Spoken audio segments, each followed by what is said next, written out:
ഈ കാണുന്നത് നിങ്ങൾ സേവ് ദി ഡേറ്റ് ഒന്നല്ല കേട്ടോ, നമ്മുടെ 2 സുട്ടുമണികളുടെ ചോറൂണിൻ്റെ ഒരു വീഡിയോസാണ് കേട്ടോ. അപ്പോൾ നമ്മൾ ഇവർ 2 പേർക്കും ചോറൂണ് കൊടുക്കാമെന്ന് വിചാരിച്ചിരുന്നു. വേറെ എവിടുന്നല്ല, ഈ ഒരു ക്ഷേത്രക്കുളവും ഈ ക്ഷേത്രത്തിൻ്റെ പരിസരവും കാണുമ്പോൾ നിങ്ങൾക്ക് മനസ്സിലാവുന്നുണ്ടാവും. നമ്മുടെ നിറകൈതക്കോട്ട ക്ഷേത്രത്തിൽ വെച്ചിട്ടായിരുന്നു വഴിപാടുണ്ടായിരുന്നത്. നമ്മുടെ പിള്ളേരുടെ ചോറൂണ് കഴിയുന്നില്ല, അതങ്ങനെയാണല്ലോ. ആദ്യമായിട്ടൊരു കൺമണനൊക്കെ ഉണ്ടാകുമ്പം അങ്ങനെയാണല്ലോ.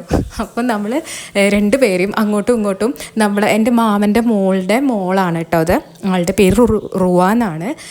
എൻ്റെ മോൻ അവളുടെ മടിയിലും ഞാൻ അവളുടെ മോളെ എൻ്റെ മടിയിലും വെച്ചിട്ട് നമ്മളങ്ങനെ ചോറൂണ് കൊടുത്തു. നല്ല രസമായിരുന്നു കേട്ടോ. കാരണം ഇവർ വലുതാകുമ്പോൾ നമുക്ക് പറഞ്ഞു കൊടുക്കാമല്ലോ.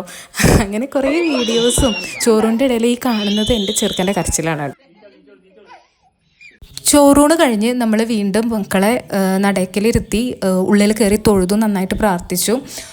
പിന്നെ നമ്മൾ വീണ്ടും അവരെ ഫോട്ടോസും വീഡിയോസൊക്കെ എടുത്ത് നമ്മൾ തിരിച്ച് അമ്മയുടെ വീട്ടിലേക്ക് പോന്നു കേട്ടോ.